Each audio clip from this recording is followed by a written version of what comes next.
Hi everyone, my name is Oleks, and today we will go over types of sequences and their formulas. So to start, let's go over types of sequences, and we'll go over two. So we have arithmetic and geometric sequences.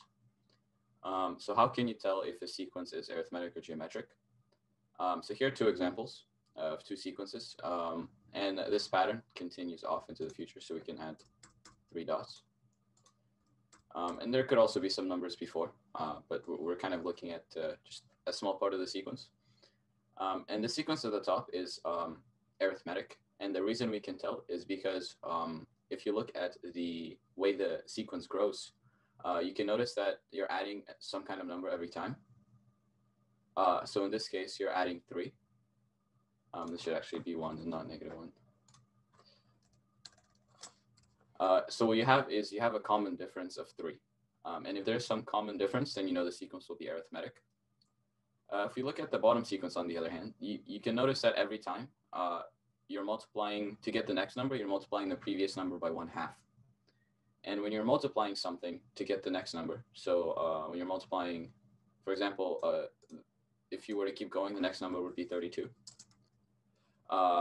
If you're multiplying something, you have what's called a common ratio. And if you know that you have a common ratio, you know that the sequence will be geometric. So when we analyze these types of sequences, whether they're arithmetic or they're geometric, we can write or we can kind of come up with the sequence and the sequence terms using either formula, a recursive formula or an explicit formula. So the difference between the two is that a recursive formula gives you the first, it gives you a value, the first term, and then the equation is written using it's written to find the next term after you find the previous term. So you get the first one, and then the equation tells you how to find the consecutive term, and the one after that, and the one after that. So, and then times or plus some value. And then explicit, on the other hand, tells you how to find any term without you don't need to know the previous term or the initial term. They just give you it's a formula where you can find whatever term you're looking for, so n, and you'll find um, they'll give you some value once you plug in n. So an example of an explicit formula is t of n equals 3 times 2 to the power of n minus 1.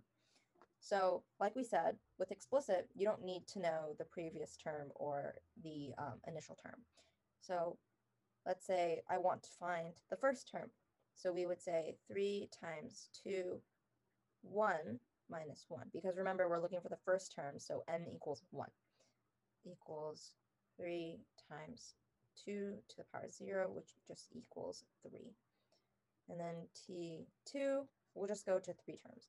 So 3 times 2, 2 minus 1 equals 3 times 2, which equals 6. And the third term is 3 times 2, 2, which equals 3 times 4, which is 12. And then we're going to look at a recursive formula. So here we're given the first term, the first term is 8, and then we can find the remaining terms using that formula.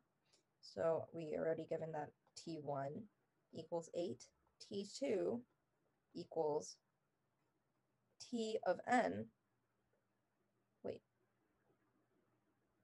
oh yeah, t of n, t of 1, sorry, times half, which equals 8 times half, which equals 4. And then the third term is t2 times half, which is 4 times half, which equals 2. So notice that you have to know the value of the previous term to figure out the consecutive one. And then here you're given an example. Please, in the textbook, you'll see, please give an explicit and recursive formula for example, this sequence. And then, like Oleg said before, we can tell that this is a geometric sequence because there's a common ratio, which is 1/3. So 81 times a third is 27, 27 times a third is 9, and then 9 times a third is 3. And to find the explicit formula, so explicit formula, first you have to look for something, actually, first we look at the first term. So t of 1 we're given is 81. So t of 1 equals 81, and we know that the common ratio, we'll call this b, is just 1/3. So to write an explicit formula, you need to find something called the 0th term to basically tell that tell the person writing it is that this is the starting point for this sequence. So t of 0, which just means go backwards a step. So to find this, we need to do 81 divided by a third, which just is saying, like we say, 27 divided by a third is 81. So we have to go backwards, which equals 81 times 3, which equals 243 is our 0th term. So when we go to write our formula,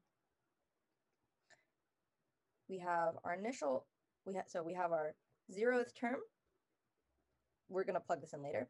And then we're going to do times b, which we said was our common ratio, and then multiply that by n. Because every term you have to multiply by 1/3 once. So let's say we want to jump 2 terms from the 0th term, we'd have to multiply 1/3 twice, which means we're using powers here. So t0, our 0th term, is 243 times b, which is 1/3, and let's put this in brackets, times n. So this is our explicit formula. And recursive is a bit easier. So recursive, you don't need to find the 0th term. You just start with the first term. So we're starting again, t1 equals 81, and then tn plus 1. So the next term is going to be the previous term, and remember, times the common ratio, which is 1/3. So for example, if we wanted to find t of 2, we just find t of 1, which is 81, and then times it by, multiply it by 1/3.